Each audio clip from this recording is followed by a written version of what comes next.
শনিবার বিকেলের প্রচন্ড ঘূর্ণিঝড়ে দোলাইর ভুবনডহর জিপির বিভিন্ন এলাকায় প্রচুর ক্ষয়ক্ষতি হয়েছে। পুরো জিপি এলাকার প্রায় 5 শতাধিক ঘরবাড়ি ক্ষয়ক্ষতি হয়েছে। ভুবনডহর চা বাগানের বাগান পঞ্চায়েত জন্মজয় রি সম্পাদক সঞ্জুমাল বাচ্চুরি রবিবার সংবাদ মাধ্যমে জানান, ভুবনডহর চা বাগান এলাকায় প্রায় 2 শতাধিক ঘরবাড়ি ক্ষয়ক্ষতি হয়েছে। হতদরিদ্র বাগান শ্রমিকদের প্রায় শতাধিক কাঁচাঘর ভূপাতিত হয়েছে। এই ধ্বংসাত্মক ক্ষয়ক্ষতির জন্য রবিবার ভুবনডহর চা বাগানে ছুটি ঘোষণা করেছেন ম্যানেজার। তিনি জানান, গাছ ভেঙে পড়ে রামপদন ভরের একটি গরুর মৃত্যু ঘটেছে। পুরো বাগানে হাহাকার চললেও এখনো কোনো সরকারি আধিকারিক ক্ষয়ক্ষতির তদন্ত করতে আসেননি। এছাড়া কোনো সরকারি সাহায্য মেলেনি বলে অভিযোগ তুলেন বাগান পঞ্চায়েতরা। এদিকে পুরো জিপি এলাকায় প্রায় 2000 গাছগাছালি ভেঙে পড়েছে।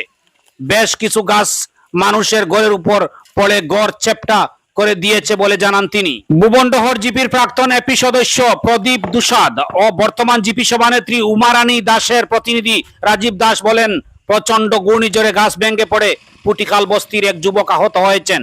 এখনো কোনো সরকারি আধিকারিক ভুবনডহর জিপি এলাকায় আসেননি বলে অভিযোগ তুলেন তারা। আপনারা দেখছেন আমার সোনার কালীগঞ্জ। হয় কাল 5টার সময় তুফান আইয়া আবার ঘরে অত বিরাট গাছ পড়ছে, 10-12 বেড়ের গাছ। যা নুকসান হয়েছে, ঘর থাকি যে কেমনে ভাগি আয় বার হয়েছি, বেড়া বেড়া কাটিয়া এমনে বার হইবার অসম্ভব রয়েছিল। দরজা ফরজা সব একবারে বরবাদ। কিরকম করিয়া যে বাঁচলাম এটাই তো ধন্যবাদ। এ লাগি দেখো আপনারা। কালকে আমাদের বাগানে হঠাৎ তুফান আসে করে আমাদের বাগানের বাগান অনেক ক্ষতি হয়েছে। আমাদের অনেক শ্রমিকের ঘরও ভাঙেছে, কমসে কম প্রায় 250-300 ঘর ভাঙেছে। আমাদের বাগানেও বহুত ক্ষতি হয়েছে। ক্ষতি মানে অমন প্রকার হয়েছে, আজকে ক্ষতি হয়ে অমন হয়েছে যে আমাদের বাগানও আজকে বন্ধ হয়েছে, মানে ক্ষতি ওই পরিমাণে হয়েছে মানে বাগানে।